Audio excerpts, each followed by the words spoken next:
Good evening everyone. Audio video clear है आप लोगों तक? हाँ जी सर। तो सितंबर का सर करंट अफेयर्स हम लोग डिस्कस कर रहे थे। पिछली क्लास में जहां तक कर लिया था उसके आगे आज जाके कंटिन्यू करेंगे। अच्छा, अभी व्हाट्सएप में एक नया फीचर आया है, आप लोगों ने शायद देखा होगा, north east PSC WhatsApp channel का। ठीक है, तो नॉर्थ ईस्ट पीएससी का भी अपना एक अलग व्हाट्सएप चैनल बन चुका है। आप सर्च भी कर सकते हो, नॉर्थ ईस्ट पीएससी नाम से मिल जाएगा। नहीं मिल रहा है तो मैंने लिंक आपको वैसे पिन कर दिया है कमेंट में। ठीक है, वहां से भी आप नॉर्थ ईस्ट पीएससी का व्हाट्सएप चैनल ज्वाइन कर सकते हो। चैनल ज्वाइन करने से सर फायदा क्या होगा? जैसे अगर आप मान लो जो हमारा फ्री व्हाट्सएप ग्रुप है उसको ज्वाइन करते भी हो तो जो पहले कंटेंट आ चुका है उसका एक्सेस आपको नहीं मिलता है। लेकिन अगर चैनल आप ज्वाइन करते हैं तो जो पहले कंटेंट डिलीवर हो चुका है ऑलरेडी वो भी जाके आप एक बार चेक कर सकते हो। ठीक है, जैसे आपको यूट्यूब चैनल सब्सक्राइब करते हो तो जो कंटेंट पहले आ चुका है उस चैनल पे वो भी आप देख पा रहे हो। इसी तरह से वो व्हाट्सएप चैनल है, अगर आप उसको फॉलो करते तो जो कंटेंट पहले आ चुका है आप उस कंटेंट को भी देख सकते हैं। ठीक है, तो इस चैनल को फॉलो कर लीजिएगा। इस चैनल पर मैंने ऑलरेडी आपका करंट अफेयर्स की गूगल ड्राइव की पीडीएफ लिंक डाल रखी है ताकि आपको बार बार परेशान ना होना पड़े, वहां से आप देख सके। ठीक है, बाकी उस पर मैं रेगुलरली पीडीएफ लिंक डालता रहूंगा उस चैनल पे, क्योंकि हमारे लिए भी आसान होगा। क्योंकि व्हाट्सएप ग्रुप बनाते हैं तो सर एक व्हाट्सएप ग्रुप में तो काम बनता नहीं है, हमारे पास सैकड़ों 100+ व्हाट्सएप ग्रुप्स हो जाते हैं, तो सब में बार बार पीडीएफ डालना उतना पॉसिबल भी नहीं हो पाता है। तो एक हमारा चैनल रहेगा तो एक बार में हम इसको पीडीएफ आपका टाइम टू टाइम अपडेट करते रहा करेंगे। ठीक है सर, चलिए तो इसके आगे सर कंटिन्यू करते हैं। तो एक बार पिछले क्वेश्चंस रिवाइज कर लेते हैं, देखें कितना याद है। तो ये बताइएगा जरा, अभी जो एशिया कप 2023 हुआ था उसको किसने होस्ट किया था?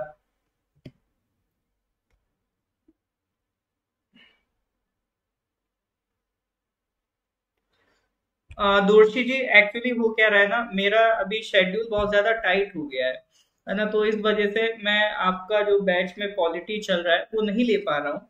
अभी आपका नीलिंग सर क्लास ले रहे हैं, वो भी एक अच्छा टीचर है ना। तो अगर जैसे उसमें भी अगर आपको कोई डाउट होता तो आप मेरे को पर्सनली मैसेज करके पूछ लीजिएगा ना, जो भी डाउट वगैरह हो, या ग्रुप पे पूछ लीजिएगा, वो ज्यादा बेस्ट है।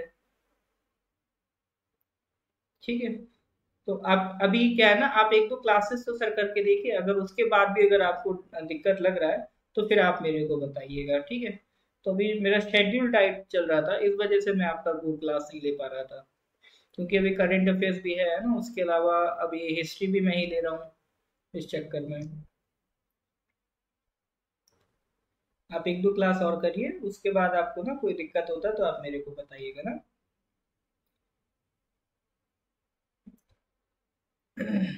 हाँ जी बिल्कुल, करेक्ट आंसर क्या था सर? श्रीलंका एंड पाकिस्तान ने होस्ट किया था। ओके सर, यहाँ तक आई थिंक नहीं पहुंचे थे। लूपेक्स की बात हो गई थी sir. LUPEX, ISRO is planning another lunar mission name LUPEX. ये किसके साथ कोलैबोरेशन में प्लान किया जा रहा है?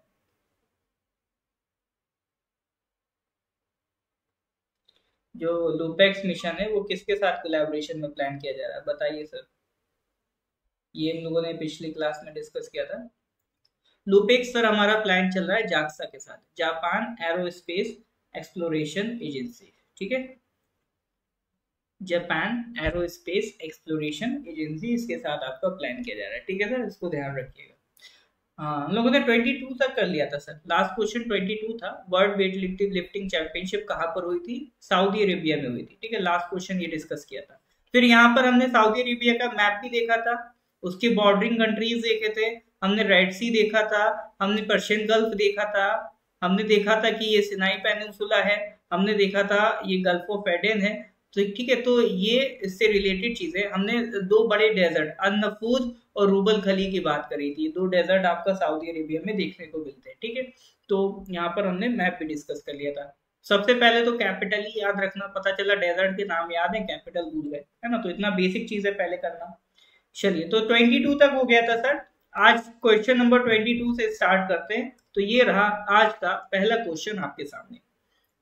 रिसेंटली वो अभी जो 78 सेशन था of the UN General Assembly was declared open by new General Assembly President Dennis Francis. अभी जनरल असेंबली, यूनाइटेड नेशन की जो जनरल असेंबली है उसके नए प्रेसिडेंट इलेक्ट हुए हैं, डेनिस फ्रांसिस। तो वो किस कंट्री से बिलोंग करते हैं? Uzbekistan, Trinidad and tobacco, Tajikistan या मलेशिया? ज्यादातर लोग, आप लोगों में से इसमें जो बी ऑप्शन है ये कंट्री शायद पहली बार सुन रहे होंगे। अभी इस कंट्री को भी देख लेंगे ये कहाँ लाई करती है। तीन के तो नाम आपने सुने ही होंगे, उज्बेकिस्तान के, ताजिकिस्तान के, मलेशिया के। ट्रिनिडेड का ज्यादातर लोगों ने नाम नहीं सुना होता है ना, तो इसका भी देख लेंगे कहाँ लाई करती है कंट्री। चलिए बताइए सर, जनरल असेंबली क्या है? यूनाइटेड नेशंस के 6 प्रिंसिपल ऑर्गन्स है, उसमें से एक जनरल असेंबली है। तो जितने भी यूनाइटेड नेशंस के मेंबर्स होते हैं वो सब इस जनरल असेंबली में पार्टिसिपेट करते हैं। और इंटरनेशनल लेवल पर अगर कोई बड़ा डिसीजन लेना होता है तो यहाँ पर उस डिसीजन पे सब लोग डिस्कस करके फाइनल साइन करते हैं। जैसे जो आपका सस्टेनेबल डेवलपमेंट गोल्स है ना, जो टारगेट दिया गया है कंट्रीज को, 17 सस्टेनेबल डेवलपमेंट गोल्स बाय 2030 पूरे करना है, तो ये डिसीजन कहाँ लिया गया था? यूएन की जनरल असेंबली में लिया गया था, ठीक है। और इस जनरल असेंबली का एक प्रेसिडेंट भी होता है। उसको सेक्रेटरी जनरल से कंफ्यूज मत करना, यूएन के सेक्रेटरी जनरल अलग होते हैं, वो एंटोनियो गुटेरेस है, पोर्टुगल के, ठीक है। ये वो पूरे यूएन के सेक्रेटरी जनरल हैं। ये जो प्रेसिडेंट है ये सिर्फ और सिर्फ यूएन का जो एक प्रिंसिपल ऑर्गन है जनरल असेंबली, ये उसके प्रेसिडेंट है, ठीक है। इलेक्शन होते हैं, लोग अपना अपना नाम आगे रख सकते हैं जो इलेक्शन में फाइट करना चाहे, तो फिर जनरल असेंबली की जो मेंबर कंट्रीज हैं वो वोट करके फिर डिसाइड करते हैं कि इसका प्रेसिडेंट कौन बनेगा, ठीक है। तो अभी जो डेनिस फ्रांसिस बने वो किस कंट्री से बिलोंग करते हैं? Correct answer is Trinidad and Tobago. एक बार मैं कंट्री आपको दिखा देता हूँ, ये ट्रिनिडेड एंड टोबैगो है कहाँ पर। ये देखो, ये ऊपर वाला हिस्सा यूएसए का है, ये ऊपर पूरा नॉर्थ अमेरिका है, नीचे देखोगे तो साउथ अमेरिका का है, ठीक है। फिर ये जो कंट्रीज हैं ये कैरिबियन कंट्रीज कहलाती हैं, ये आपका इनके बीच में कैरिबियन सी पड़ता है, ठीक है। ये कैरिबियन आइलैंड है, इनके बीच में आपको लाई करता है। इसी साउथ अमेरिका में अगर आप जाओगे, साउथ अमेरिका के ऊपर साइड देखो, ये वेनेजुएला है, वेनेजुएला की कैपिटल है कैराकस। तो वेनेजुएला के ऊपर नदर्न हिस्से में अगर आप जाके देखोगे तो यहाँ पर दो आइलैंड आपको मिलते हैं, ठीक है। एक मिलता है ट्रिनिडेड, एक मिलता है टोबैगो। तो ये जो दो आइलैंड का ग्रुप है, इन दोनों को एक कंट्री कहते हैं। ये दोनों एक मिलके कंट्री बनाते हैं, उस कंट्री का नाम है ट्रिनिडेड एंड टोबैगो, ठीक है। तो लोकेशन कहाँ पर है सर इसकी? साउथ अमेरिका में। हो सकता है एग्जामिनर ये क्वेश्चन बना दे कि बताओ ट्रिनिडेड एंड टोबैगो किस कॉन्टिनेंट में लाई करता है, तो पता होना चाहिए सर ये आपका साउथ अमेरिका में लाई करता है, ठीक है। और इसकी कैपिटल का नाम क्या है? इसकी कैपिटल का नाम है पोर्ट ऑफ स्पेन, ठीक है। ट्रिनिडेड एंड टोबैगो ये कंट्री का नाम है और इसकी कैपिटल का नाम है पोर्ट ऑफ स्पेन, ध्यान रखिएगा। उम्मीद है कुछ नया जानने को मिला होगा। हाँ जी, ठीक है। तो ये तो लोकेशन हो गई सर कंट्री की। अब बात कर लेते हैं सर यूएन जनरल असेंबली क्या है। तो देखो 1945 में यूनाइटेड नेशंस का गठन होता है, उसका हेडक्वार्टर है न्यूयॉर्क सिटी, उसके 6 प्रिंसिपल ऑर्गन्स हैं, ठीक है। यूएन जनरल असेंबली है, यूनाइटेड नेशन की सिक्योरिटी काउंसिल है ना, ठीक है। इकोनॉमिक एंड सोशल काउंसिल है, आपका ट्रस्टीशिप काउंसिल है, आपका इसका एक इंटरनेशनल कोर्ट ऑफ जस्टिस है, ठीक है। एक मैं कुछ भूल रहा हूँ, एक मिनट, और क्या रह रहा है, किसी को याद आ रहा है?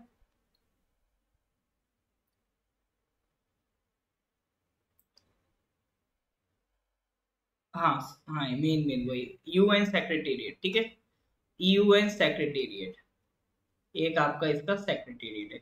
तो ये 6 प्रिंसिपल ऑर्गन्स है यूनाइटेड नेशंस के। इसमें से जो यूनाइटेड नेशन जनरल असेंबली है इसके प्रेसिडेंट हैं ट्रिनिडेड एंड टोबैको के पर्सन आपका डेनिस फ्रांसिस, ठीक है। तो यहाँ पर जो भी इंटरनेशनल इश्यूज है वो एक ब्रॉड लेवल पे डिस्कस हो पाते हैं, क्योंकि इसके यूएन के जितने भी मेंबर कंट्रीज हैं, कितने मेंबर कंट्रीज है यूएन के? 193। दुनिया भर में करीब करीब अराउंड 206 कंट्रीज हैं, ठीक है। 200 प्लस आप कह सकते हो कंट्रीज एग्जिस्ट करते हैं, जिसमें से 193 countries are the member of United Nations. तो उनका हर एक कंट्री का अपना एक वोट होता है, वो यहाँ पर किसी भी इंटरनेशनल इशू को डिस्कस कर सकते हैं। ठीक है, कोई भी जो मेंबर कंट्री का पर्सन है वो प्रेसिडेंट बन सकता है जनरल असेंबली का। वो अब नॉमिनेशन अपना फाइल करेगा, उसके बाद सारी कंट्रीज उस पर वोट करती है। ठीक है, इसमें और भी आपके मेंबर्स होते हैं, जैसे वाइस प्रेसिडेंट का भी एक ऑफिस होता है। ठीक है,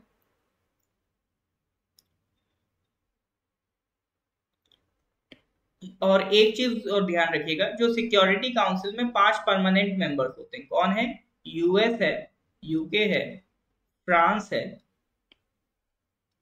रशिया है और चाइना है। ठीक है, ये 5 परमानेंट मेंबर्स हैं यूनाइटेड नेशन सिक्योरिटी काउंसिल के। 10 नॉन परमानेंट होते हैं, वो हर 2 साल में इलेक्शन होके चेंज होते रहते हैं, बट ये 5 परमानेंट है। तो ये हमेशा से वाइस प्रेसिडेंट होते हैं। ठीक है, प्रेसिडेंट तो डेनिस फ्रांसिस बन गए, ये हमेशा से वाइस प्रेसिडेंट होते हैं।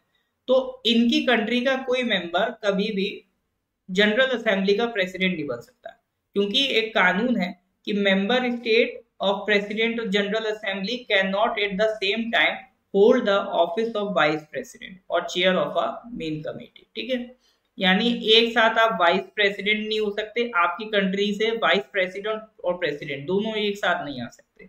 तो अगर आपकी कंट्री से वाइस प्रेसिडेंट आ रहा है तो प्रेसिडेंट नहीं आ सकता।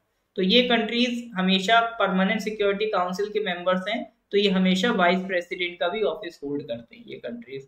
तो इसीलिए इनके यहाँ से कभी भी कोई प्रेसिडेंट का मेंबर नहीं आ सकता। ठीक है, जनरल 5 ग्रुप्स में प्रेसिडेंसी रोटेट करती है। एशियन स्टेट्स का अपना अलग ग्रुप है, ईस्टर्न यूरोपियन स्टेट्स का अलग ग्रुप है, कैरिबियन और लैटिन अमेरिकन स्टेट्स का अलग ग्रुप है, अफ्रीकन स्टेट्स का अलग ग्रुप है, वेस्टर्न यूरोप और अदर स्टेट्स का अलग ग्रुप है।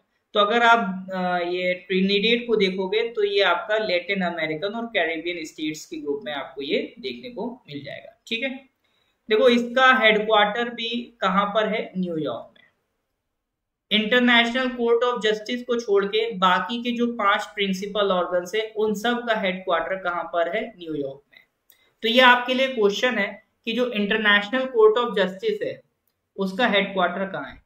कालूम जी इमेज क्लियर नहीं, तो एक बार अपना इंटरनेट कनेक्शन चेक करिए, और अदरवाइज एक बार ऐसा कर सकते हैं, इसको वीडियो को क्लोज करके दोबारा से ओपन करके ओपन कोशिश करिए। ठीक है, क्योंकि हमारे एंड से इमेज क्लियर है।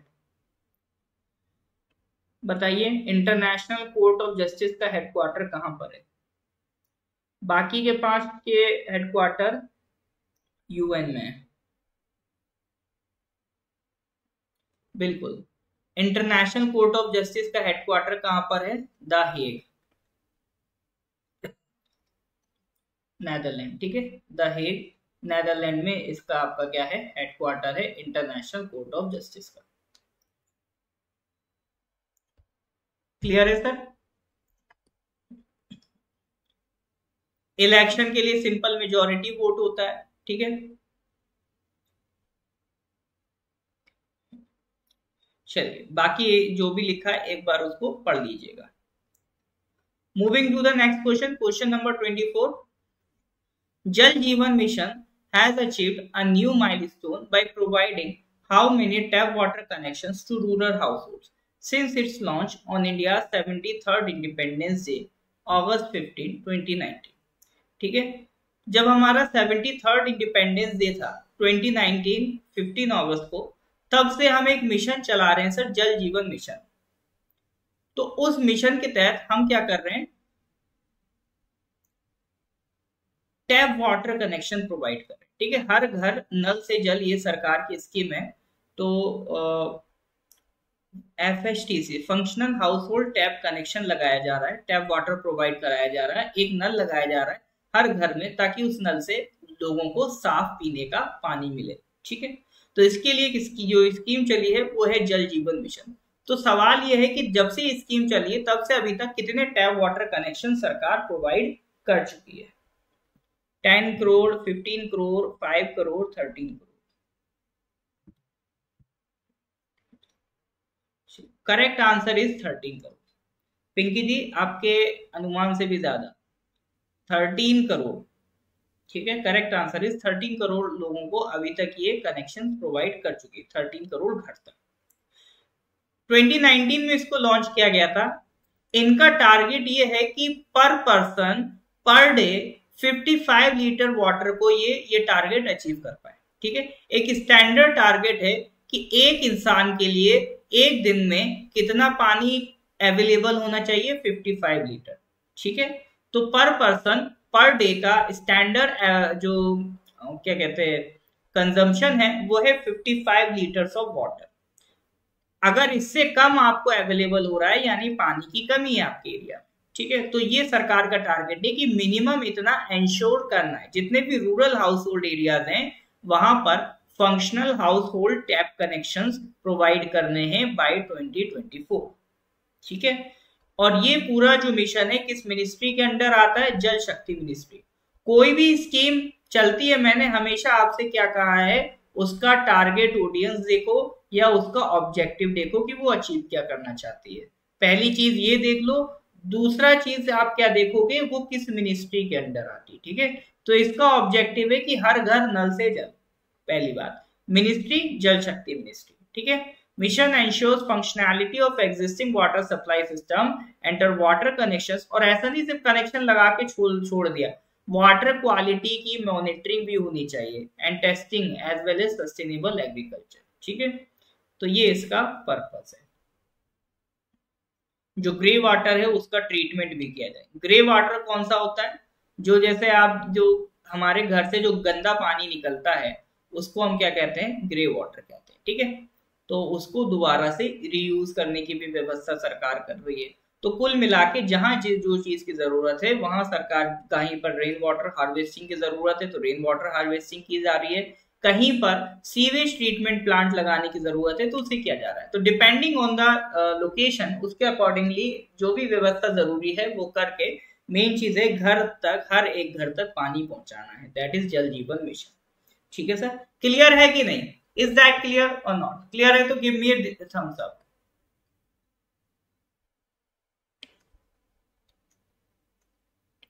हाँ जी सर, क्लियर है तो give me a thumbs up. फिर हम लोग आगे बढ़ते हैं सर अगले क्वेश्चन की तरफ।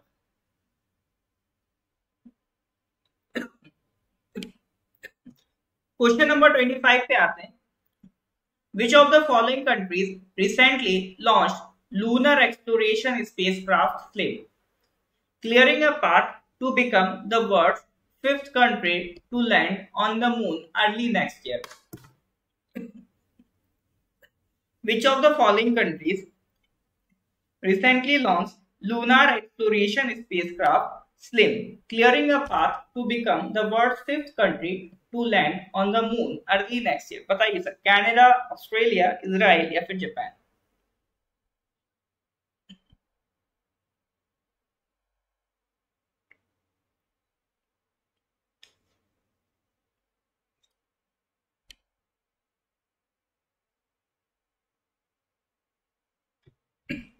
Which of the following countries recently launched lunar exploration spacecraft SLIM, clearing a path to become the world's fifth country to land on the moon early next year? बताइए सर।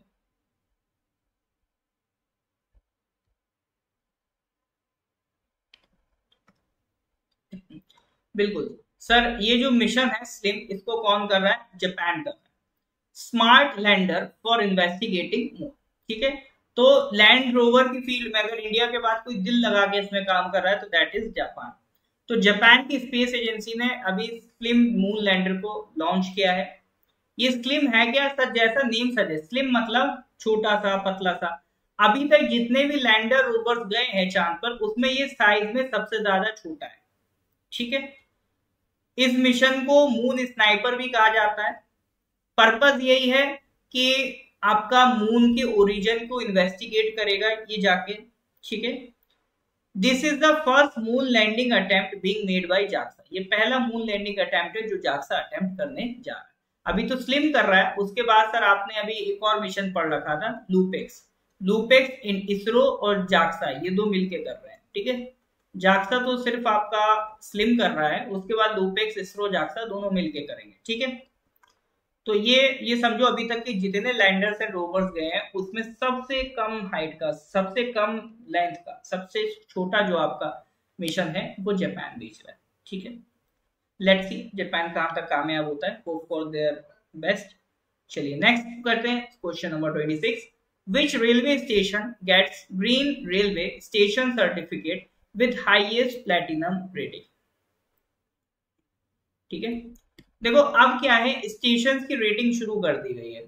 तो ऐसे stations जहां पर sustainable energy का use ज्यादा होगा, ऐसे stations जहां पर कार्बन एमिशंस को बैलेंस किया जा रहा होगा, ठीक है, जहां पर नेट कार्बन एमिशन रिड्यूस किया जा रहा होगा, उन स्टेशंस को ग्रीन रेलवे स्टेशन का सर्टिफिकेट दिया जा रहा है। उसमें भी सर्टिफिकेट में भी अलग अलग रेटिंग है। जो हाईएस्ट रेटिंग है वो है प्लैटिनम। जैसे यूट्यूब में आपने देखा होगा ना, जो आपका प्लैटिनम मिलता है, गोल्ड मिलता है, सिल्वर मिलता है, तो इसी तरह से सर्टिफिकेट में भी रेटिंग्स है। तो जो हाईएस्ट रेटिंग है दैट इज प्लेटिनम रेटिंग। तो अभी रिसेंटली किस स्टेशन को ग्रीन रेलवे स्टेशन सर्टिफिकेशन मिला है विद हाईएस्ट प्लेटिनम रेटिंग, बताइए sir. Visakhapatnam, Madgaon, Vijayawada, Madurai. Correct answer is Vijayawada railway station. ठीक है, इसको मिला है सर आपका ग्रीन रेलवे स्टेशन सर्टिफिकेट। कोई स्टेट बता सकता है विजयवाड़ा रेलवे स्टेशन किस स्टेट में लाई करता है? हाँ, पहले तो सर आप यही बताओ, विजयवाड़ा रेलवे स्टेशन किस स्टेट में लाई करता है?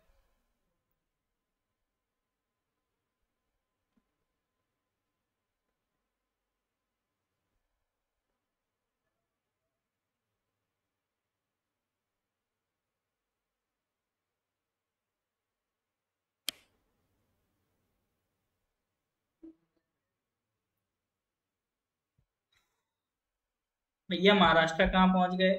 It is in Andhra Pradesh. ठीक है, it is in Andhra Pradesh. ठीक है, विजयवाड़ा रेलवे स्टेशन आपको देखने को मिलेगा आंध्र प्रदेश में, उसको ग्रीन रेलवे स्टेशन सर्टिफिकेट मिला। तो सर ये ग्रीन रेलवे स्टेशन सर्टिफिकेट देता कौन है? ये डेवलप किया है सीआईआई ने। सीआईआई कौन? कॉन्फेडरेशन ऑफ इंडियन इंडस्ट्री और Indian green building council. Indian green building council और सीआईआई ने मिलकर ये आपका रेटिंग सिस्टम डेवलप किया है। ठीक है, ये वॉलंटरी है और कंसेंसस बेस्ड प्रोग्राम, मतलब मैंडेटरी नहीं है, आप कोई रेलवे स्टेशन चाहे तो इसको ना करें, ये वॉलंटरी है। ठीक है, लेकिन इससे उस रेलवे स्टेशन का वैल्यू बढ़ जाता है जो टूरिज्म में कहीं ना कहीं आपको हेल्प करेगा। ठीक है, इसमें 6 इन्वायरमेंटल कैटेगरीज को देखा जाता है कि सस्टेनेबल स्टेशन फैसिलिटी कैसी है, वहां पे हेल्थ कंडीशन कैसी है, हाइजीन कैसा है, सैनिटेशन कैसा है, एनर्जी एफिशिएंसी कैसी है, वाटर एफिशिएंसी कैसी है, और स्मार्ट और ग्रीन इनिशिएटिव्स कितने लिए गए हैं। कि जैसे कई बार क्या होता है, रेलवे स्टेशन पे जो प्लेटफॉर्म होते हैं उसके ऊपर टीन शेड लगा होता है, तो कई रेलवे स्टेशन क्या करते हैं उसमें सोलर पैनल लगा देते हैं।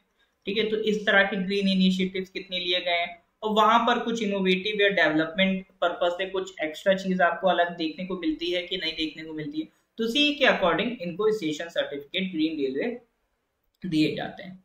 इसमें जो बड़ा रोल है वो कौन प्ले कर रहा है? Indian green building council. ठीक है, ये एक्चुअल में सीआईआई का ही पार्ट है, Indian green building council CII का ही पार्ट है। ठीक है, ये ग्रीन बिल्डिंग रेटिंग प्रोग्राम से थे। कोई भी बिल्डिंग बन जाती तो उसको चेक करना है कि ये कितना ग्रीन है। ग्रीन मतलब कितना वो कार्बन एमिशन को रोक सकता है। ठीक है, ऐसी बिल्डिंग जो कितना कार्बन एमिशन को रोक सकता है, एनवायरमेंट के पॉइंट ऑफ व्यू से वो बिल्डिंग कितना सस्टेनेबल है, उस बिल्डिंग को कहते हैं green building.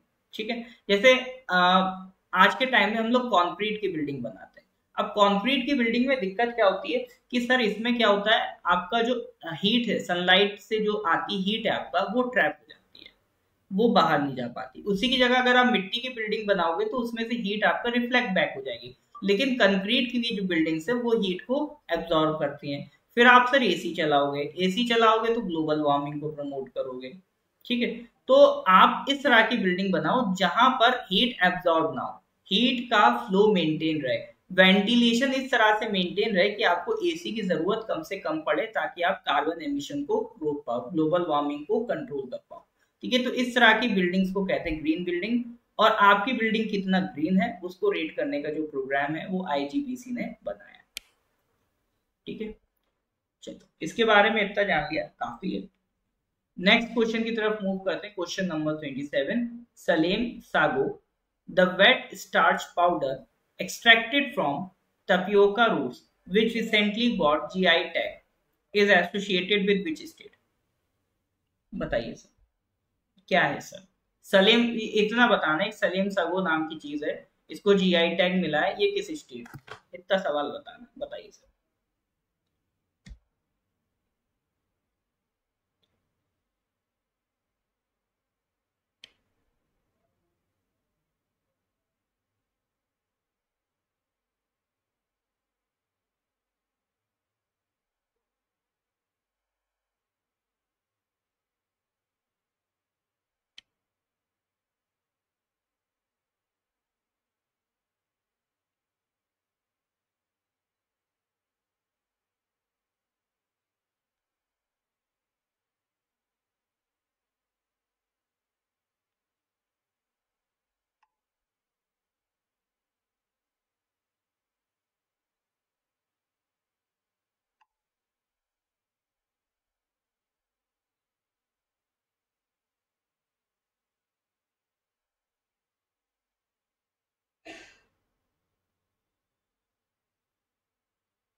Okay, Salem, Salem शायद आपने सुना हो, Salem is a district in Tamil Nadu, ठीक है, वहीं से वर्ड बना है सलेम सागो। सागो क्या होता है? सागो शायद आप लोग नहीं समझे, हम भी नहीं समझते हैं।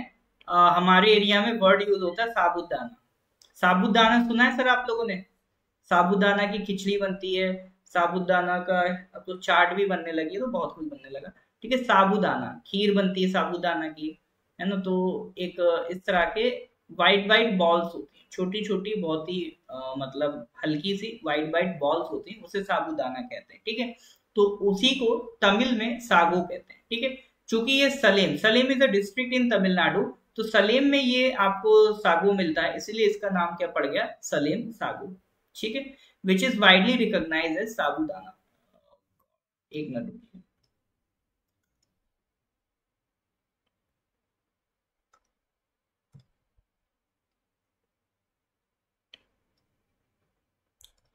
हाँ, कहाँ पर थे सर हम लोग? क्वेश्चन नंबर, ठीक है, 26 हो गया। सलेम सागो, ठीक है। लोकली इसको जवारिशी नाम से भी जाना जाता है। तो ये किससे बनता है सर? वेट स्टार्च पाउडर से बनता है। ये जो साबूदाना है किससे बन रहा है? स्टार्च के पाउडर से बनता है। और वो पाउडर किससे मिलता है सर? तापियोका एक जड़ होती है, तापियोका की एक जड़ होती है, उसमें से स्टार्च निकाला जाता है, उस स्टार्च से ये साबूदाना आपका बनाया जाता है, ठीक है। जो आपकी तापियोका की जड़ है उसमें करीब करीब 30 to 35% स्टार्च होता है, ठीक है। उसको एक्सट्रैक्ट किया जाता है, उससे ये साबूदाना बनाया जाता है। तो वहां का ये वाइडली फेमस आपका ये साबूदाना है इन द सलेम रीजन, ठीक है। तो इसीलिए उसको क्या दिया गया है सर? आपका जीआई टैग। तो ये ध्यान रखना, सलेम सागो कहाँ पर है सर? आपका तमिलनाडु। अब देखो, अगर मैं सिर्फ इतना कह देता सलीम सागो तमिलनाडु, तो उससे याद रखना थोड़ा सा मुश्किल हो जाता है। इसलिए मैं उससे रिलेटेड दो चार बातें आपसे डिस्कस कर लेता हूं, ताकि करंट अफेयर्स में आपको चीजें याद रखने में आसानी रहे। क्योंकि करंट अफेयर्स के साथ सबसे बड़ी दिक्कत यही है कि सब चीजें जल्दी बैठती नहीं है। क्योंकि पॉलिटी इकोनॉमी में क्या है सर, बार बार पढ़ोगे हो जाता है ना, रिपीट बहुत होता है। करंट अफेयर्स में तो नई नई चीजें आती रहती हैं, इस वजह से करंट अफेयर्स थोड़ा दिक्कत देता है। लेकिन मैंने हमेशा से कहा जितना भी पढ़ो उसको रिवीजन रेगुलर तौर पे करते रहो, ठीक है। रेगुलरली अगर उसको रिवाइज आप करते रहोगे तो डेफिनेटली आपको वो चीजें दिमाग में बैठने लगेंगी, ठीक है। चलिए नेक्स्ट क्वेश्चन पे आते हैं, question number 28। KG George inaugurated country's first underground power transformer in which of the following cities? अगर आपको यही पता हो केजी जॉर्ज कौन है तो आप इसका आंसर दे पाओगे। नहीं पता है कोई दिक्कत नहीं, ठीक है। Inaugurated countries first underground power transformer. अभी आपने देखा होगा जो पावर ट्रांसफार्मर है वो शहर के बीचम बीच या बिल्कुल किनारे साइड में लगे होते हैं, तो उससे क्या होता है, ट्रैफिक डिस्टर्ब होता है। उसको एक स्पेसिफिक एरिया चाहिए, वहां से ट्रैफिक नहीं जा सकता, है ना। और वो थोड़ा सा रिस्की भी रहता है सर आपका, मतलब वो बीच ट्रैफिक में कभी फॉल्ट हो गया तो आसपास के लोगों को खतरा है। तो इसीलिए अब कंसेप्ट निकाला जा रहा है कि भैया पावर ट्रांसफार्मर को जमीन के नीचे रख दो, भीड़ ऊपर चलती रहेगी तो वो जगह यूटिलाइज हो जाएगी। तो अंडरग्राउंड पावर ट्रांसफार्मर पहला इंडिया में कहाँ रखा गया, ठीक है। तो यहाँ से कवायद चल रही है अंडरग्राउंड पावर ट्रांसफार्मर की। तो ये कंसेप्ट आपका कहाँ से शुरू हुआ है? बिल्कुल सर, ये शुरू हुआ है इंडिया के आईटी सिटी या इंडिया के सिलिकॉन सिटी बेंगलुरु में, ठीक है। वहां के जो एनर्जी मिनिस्टर हैं केजे जॉर्ज, उन्होंने इसको स्टार्ट किया।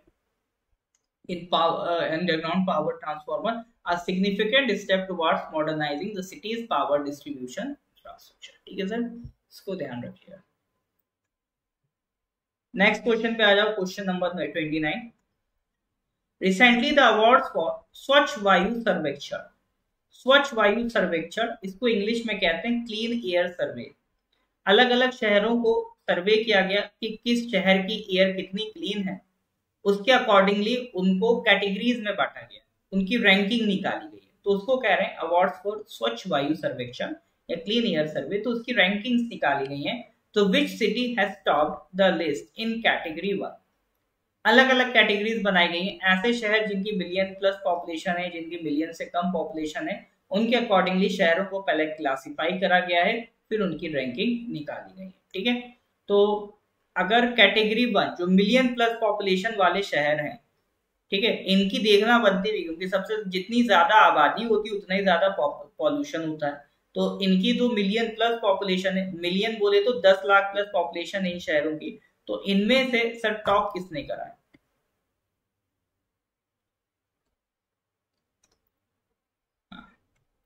अगर अच्छी हवा की बात करें तो नो डाउट हम कह सकते हैं इट इज इंदौर, ठीक है। तो अभी स्वच्छ वायु सर्वेक्षण कराया गया, ये किसका इनिशिएटिव है? Ministry of environment, forest and climate change का इनिशिएटिव है, ठीक है। एक नेशनल सिटी एक्शन प्लान चल रहा है एनसीएपी, ठीक है, उसके तहत हमें एयर को क्लीन करना है। तो उसी मिशन के अंदर अलग अलग एक्टिविटीज कराई जाती हैं। तो एक एक्टिविटी उसमें थी स्वच्छ वायु सर्वेक्षण, क्लीन एयर सर्वे करवा, ठीक है।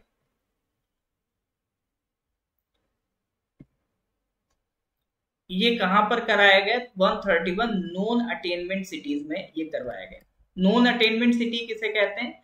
ऐसी सिटी जहां पर कंसिस्टेंटली 5 साल से वो NAAQS के स्टैंडर्ड को मीट नहीं कर रहा है, ठीक है। NAAQS क्या है? ये है नेशनल एम्बिएंट एयर क्वालिटी सर्वे, ठीक है। ये कुछ 12 पॉल्यूटेंट्स हैं, उसके कंटेंट के अकॉर्डिंग पॉल्यूशन को रैंक करता है, पॉल्यूशन की वैल्यू निकालता है कि किस शहर में कितना पॉल्यूशन है, ठीक है। तो देखो पॉल्यूशन के लिए 2 इंडेक्स चलते हैं, एक तो एयर क्वालिटी इंडेक्स चलता है और एक चलता है नेशनल एम्बिएंट एयर क्वालिटी आपका, ठीक है। अभी ये मैं इसके बारे में आगे बताऊंगा, national ambient air quality standard. तो एयर क्वालिटी को 2 तरह से नापा जाता है। तो यहाँ पर हम AQI की बात नहीं कर रहे हैं, NAAQS की बात कर रहे हैं।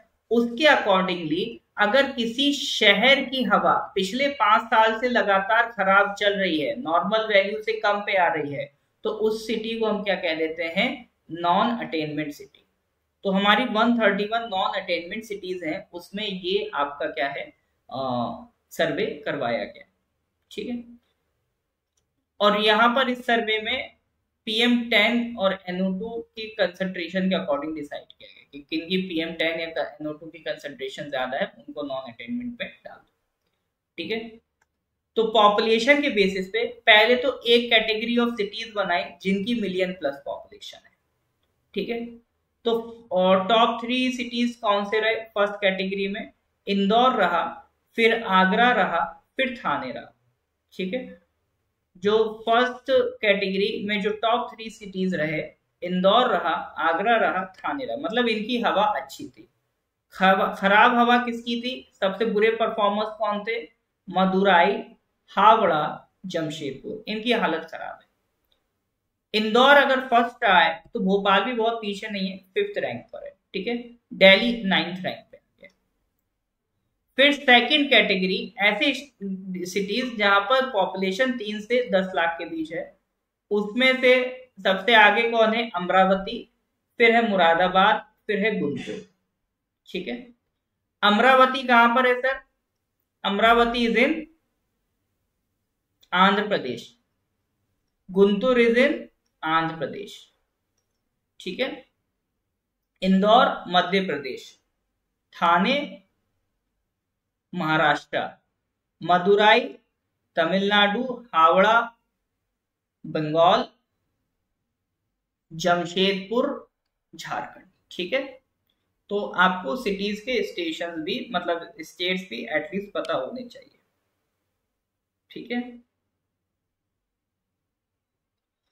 फिर एक थर्ड कैटेगरी उन सिटीज को काउंट किया गया जिनकी पॉपुलेशन 3 लाख से कम है। 3 लाख से कम पॉपुलेशन में परमाणु, काला आम, फिर अंगुल, ठीक है। इसमें सबसे बुरा हाल किसका था? कोहिमा का था, तो ये ध्यान रखिएगा। अगर क्वेश्चन बनेगा भी तो फर्स्ट कैटेगरी सिटीज का बनेगा, है ना। सेकंड कैटेगरी, थर्ड कैटेगरी की सिटीज का नहीं बनेगा, मेन ये फर्स्ट कैटेगरी सिटीज वाला आप ध्यान रखो, ठीक है सर। चलिए एक चीज और ध्यान रखना, देखो डेज एंड डेट्स पे क्वेश्चन बहुत पूछे जा रहे हैं आपके एग्जाम में, डेज एंड डेट्स पे बहुत क्वेश्चन पूछे जा रहे हैं। तो 7 सितंबर को हम मनाते हैं clean air day, international day of clean air for blue skies, ठीक है। International day of clean air for blue skies, ये ध्यान रखना। ये किस दिन मनाया जाता है? 7 सितंबर, यानी 7 सितंबर को साफ हवा वाला दिन हम मनाते। इतना लंबा नाम तो नहीं ध्यान रखेगा, ऐसे याद रखने लेना कि क्लीन ईयर डे मनाते हैं 7 सितंबर को। इंपॉर्टेंट है सर, क्योंकि आपके एग्जाम में डेज एंड डेट्स काफी पूछे जा रहे हैं, तो हो सकता है अगली बार ये पूछ ले, तो ध्यान रखना है ना। इसको किसने डिक्लेयर करा था? ये वही जो अभी मैंने बताया ना, बड़े लेवल पे सारी कंट्रीज अगर मिलकर कुछ दिन डिसाइड करती हैं तो वो कौन होता है? UN general assembly. तो ये भी यूएन जनरल असेंबली ने फैसला लिया था 2019। इस टाइम की जो थीम थी वो थी टुगेदर फॉर क्लीन ईयर। इस टाइम की क्या थीम थी?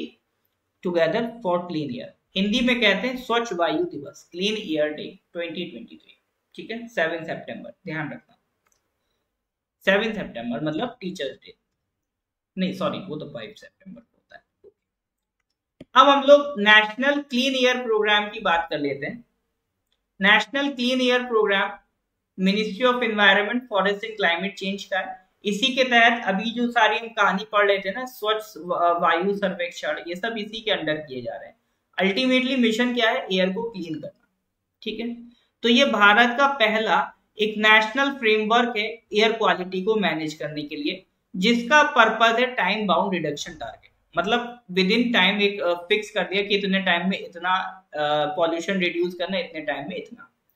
तो जो ऐसे बड़े पार्टिकल्स हैं, देखो 2 तरह के पार्टिकल्स होते हैं, एक होते हैं कोर्स पार्टिकल्स यानी पॉल्यूटेंट्स, जो पार्टिकल्स पॉल्यूशन फैलाते हैं उन्हें हम कहते हैं पॉल्यूटेंट।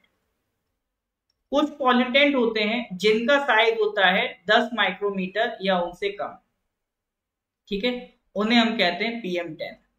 ऐसे पार्टिकुलेट मैटर, ऐसे पार्टिकल्स जिनका साइज 10 माइक्रोमीटर या उससे कम होता है, उसे हम कहते हैं PM10। ये थोड़े से कोर्स पार्टिकल होते हैं, कोर्स मतलब थोड़े से मोटे, तो इनको हमारी बॉडी ज्यादा इनहेल नहीं कर पाती है, ठीक है। तो ये इतना खतरनाक नहीं होते हैं जितना आपके PM2.5 होते हैं। ये वो पार्टिकल्स हैं जिनका साइज 2.5 मीटर या उससे कम। तो PM2.5 वाले ज्यादा खतरनाक होते हैं क्योंकि इनका साइज इतना छोटा हो चुका होता है कि हम पॉल्यूशन में अगर ये आ गए तो हमारी नाक इन्हें इनहेल कर ले जाती है, फिर ये हमारी बॉडी में घुस जाता है, ठीक है। PM10 से हमें इतना खतरा नहीं है जितना PM2.5 से, ठीक है। इवन आपने देखा होगा जो सर्जिकल मास्क होते हैं वो PM10 को रोक लेते हैं, वो PM2.5 नहीं रोक पाते। उसके लिए आपने देखा होगा बहुत से लोग N95 का मास्क यूज करते हैं ताकि PM2.5 जो पार्टिकल्स हैं उनको भी हम इनहेल करने से रोक पाए। दिल्ली में मास्क करना, जैसे कोरोना में लोगों ने मास्क लगाना सीखा था, दिल्ली वाले खुद से कह रहे हैं हम तो सालों से मास्क लगा रहे हैं। अब तो बहुत चेंजेस आ चुके हैं, बट कुछ साल पहले तक, आज से मान लो 3-4 साल पहले, जब अक्टूबर का महीना आता था तो दिल्ली की हवा बहुत ज्यादा खराब होना शुरू हो जाती थी, ठीक है, बहुत ज्यादा पोल्यूशन दिल्ली में बढ़ जाता था, फिर तो बगैर मास्क के आप मतलब घर से बाहर निकल भी नहीं सकते थे, ठीक है। तो इसका टारगेट ये है कि PM10 को रिड्यूस करना, PM2.5 को रिड्यूस करना at least 20% in the next 5 years। 2017 में ये बेस ईयर बनाया था। 132 जो नॉन अटेनमेंट सिटीज है, मतलब जहां पर पिछले 5 साल से हवा खराब चल रही है और उनको आइडेंटिफाई किया था सेंट्रल पॉल्यूशन कंट्रोल बोर्ड ने, उन पे ये काम कर रहा है, ठीक है। अब एयर को, जो नेशनल क्लीन एयर प्रोग्राम है, ये एयर को मेजर करने के लिए कौन सा स्टैंडर्ड यूज कर रहा है? National ambient air quality standard. हम लोग जो जनरल बात करते हैं वो AQI की बात करते हैं, एयर क्वालिटी इंडेक्स की, ठीक है, दैट इज डिफरेंट।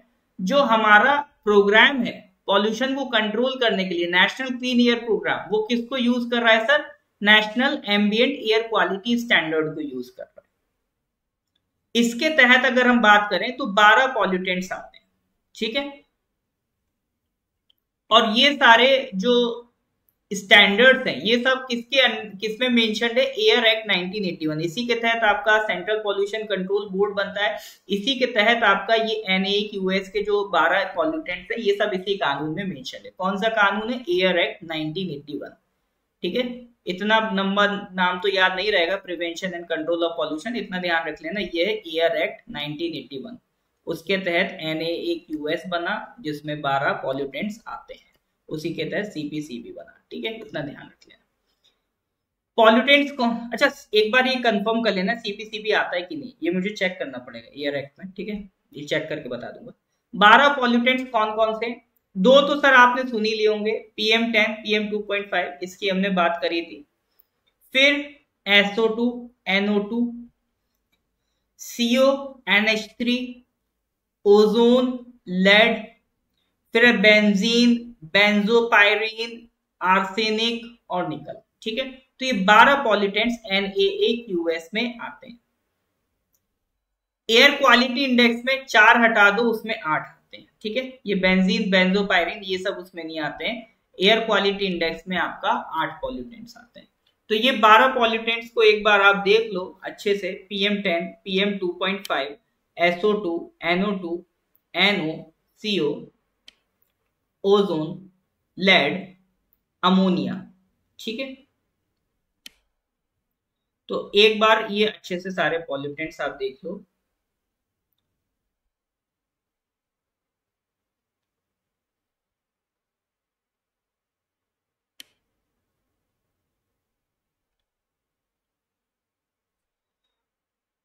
और एयर क्वालिटी इंडेक्स में ये 4 नहीं रहेंगे, ठीक है। NAQS ज्यादा डिटेल रिपोर्ट देता है, इसलिए ये इन चारों को भी ऐड करता है। एयर क्वालिटी इंडेक्स इनकी बात नहीं करता है, ठीक है। तो ये चारों और ऐड कर दोगे तो NAQS का डेटा आ जाएगा, तो उसमें ये 4 और ऐड होते हैं। बाकी ये 8 तो आपका एयर क्वालिटी इंडेक्स में भी मिलेंगे, PM10, PM2.5, SO2, NO2। एक बार इनको कमेंट में टाइप कर लो, ठीक है, अभी के अभी याद कर लो। 8 पॉल्यूटेंट्स कभी भी आपसे एग्जाम में पूछे जा सकते हैं, ठीक है, इंपॉर्टेंट है एग्जाम के हिसाब से। एक बार कमेंट में इनको टाइप कर लो सर, या अभी के अभी याद कर लो, ठीक है। क्या क्या है sir? PM10, PM2.5, NO2, SO2, CO, ammonia. 8 तो एटलीस्ट याद कर लो सर, ठीक है, अमोनिया। और क्या बचा सर? लेड बचा, ओजोन बचा, ये हो गए सर 8। लेड को PV को बोलते हैं, ओजोन को O3। फिर बेंजीन,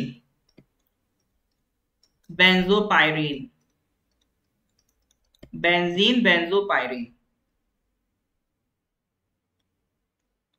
और आर्सेनिक, निकल, ठीक है। ये 12 आपके पॉल्यूटेंट से बहुत इंपॉर्टेंट है, मतलब आपके एग्जाम में पूछा जाए, APPSC में खासतौर से ये ज्यादा इंपॉर्टेंट है, ठीक है। तो इनको ध्यान रखिएगा, बेहतर ये रहेगा इनको एक बार कमेंट करके टाइप जरूर कर लीजिए। PM10, PM2.5, SO2, NO2, CO, NH3, ozone, lead, benzene, benzopyrene, arsenic और निकल, ये 12 पॉल्यूटेंट्स NAQS में आते हैं। और ये 4 अगर हटा दो, बेंजीन, बेंजोपायरीन, आर्सेनिक, निकल, तो आपके कितने बचते हैं? 8 आते हैं एयर क्वालिटी इंडेक्स में, ठीक है सर। तो इसको ध्यान रखिएगा। एक चीज और ध्यान रखना, CO2 इसमें पॉल्यूटेंट में काउंट नहीं होता है, ठीक है।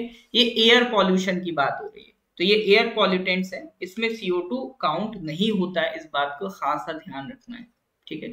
CO2 इसमें काउंट आपका नहीं होता है। हो सकता है कल आपको ऑप्शन में CO2 मिल जाए तो उसे खट से एलिमिनेट कर देना, ठीक है सर, तो इसको ध्यान रखिएगा। चलिए, तो ये एक बहुत डिटेल्ड आपका ये डिस्कशन हो गया नेशनल क्लीन एयर प्रोग्राम से रिलेटेड। अब ये देखो, इसीलिए मैं करंट अफेयर्स में ये एक्स्ट्रा चीजें ऐड करता हूँ कि हो सकता है अगर घूम फिर के इस तरह के सवाल पूछ ले, हालांकि इन्वायरमेंट से रिलेटेड आपके एग्जाम में सवाल नहीं आते, लेकिन जनरल अवेयरनेस के नाम पे सर वो कुछ भी पूछ सकता है ना। आप जनरल अवेयरनेस के नाम पे वो कुछ भी पूछ ले तो उसका मतलब ये नहीं कि वो पूरा सब्जेक्ट आपको पढ़ाने लगो, फालतू में बर्डन आपका पढ़ाओ। तो जनरल अवेयरनेस के नाम पे कुछ भी पूछ ले रहा है, वो कुछ भी वाली चीज अगर हमें कंट्रोल करनी है तो करंट अफेयर्स पे अच्छा टारगेट बनाना पड़ेगा, ठीक है। तो वो जो रैंडमली अगर वो क्वेश्चन उनके दिमाग में आ भी रहा है ना, तो वो इसीलिए आ रहा है क्योंकि वो करंट में उन्होंने उस टॉपिक को कहीं ना कहीं सुना है, और एयर पॉल्यूशन तो करंट टॉपिक रहता ही हमेशा, ठीक है। तो ये चीज अलग से ध्यान रखिएगा। बाकी जो इन्वायरमेंट के हमारे APPSC में लेक्चर्स होते हैं वहां तो ये पूरा एक सब्जेक्ट है, ठीक है, तो इसको ध्यान रखिएगा। मैंने कोशिश करी स्वच्छ वायु सर्वेक्षण के थ्रू आपके काफी ज्यादा फैक्ट्स कवर करने की जो आपके एग्जाम में पूछे जा सकते हैं, ठीक है। वैसे तो टारगेट रहता है डेली 10 क्वेश्चंस करने का, बट अभी 10 हो नहीं पाए। ये क्वेश्चन नंबर कौन सा था, अब टाइम भी हो रहा है, चलो कोई बात नहीं, एक क्वेश्चन कम ही पड़ गया, कोई बात नहीं, देर से चलो लेकिन दुरुस्त चलो, दैट इज मोर इम्पोर्टेंट, ठीक है सर। तो मेरे को ये बताओ, यहाँ तक चीजें क्लियर है? क्लियर है तो गिव मी थम्स अप। ये बात समझ में आ रही है कि नहीं आ रही है सर? क्लियर है तो गिव मी थम्स अप। बहुत बढ़िया चांदो जी।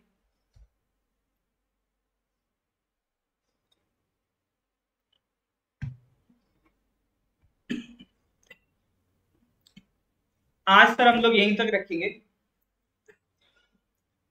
इसके आगे की कहानी we will discuss in the next, ठीक है।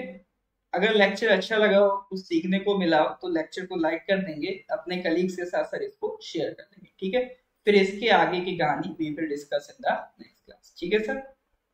चलिए, PDF के लिए मैंने बोल दिया है आपको, जो north east PSC WhatsApp channel का लिंक भी दिया है मैंने, पिन करा है, इसको ज्वाइन कर लीजिए ना। तो नॉर्थ ईस्ट PSC से रिलेटेड जो भी PDF और लेक्चर्स होंगे सब आपको वहां पर शेयर होंगे। उसके अलावा भी सर आपको अगर कोई डाउट है, ठीक है, तो वो भी आप पूछ सकते हैं। क्या कहते हैं, अगर रिगार्डिंग PDF की, मतलब PDF फिर भी अगर आपको नहीं मिल रहा है तो मेरे को व्हाट्सएप कर देना 9990784642। अभी अगस्त तक का तो कंप्लीट हो गया, सितंबर पे काम चल रहा है, अभी सितंबर का अपलोडेड है, बस वो पूरा नहीं है सर, ठीक है। तो जैसे ही पूरा हो जाएगा, वो आपका जैसे जैसे पूरा होता जाएगा वो PDF में अपडेट करता रहूंगा। अपलोडेड है बट वो पूरा नहीं है, उसको अपडेट करते रहेंगे, जैसे जैसे होता जाएगा वो अपलोड होता जाएगा, ठीक है सर। चलिए फिर मिलते हैं अगली क्लास में, till then good bye, have a nice day.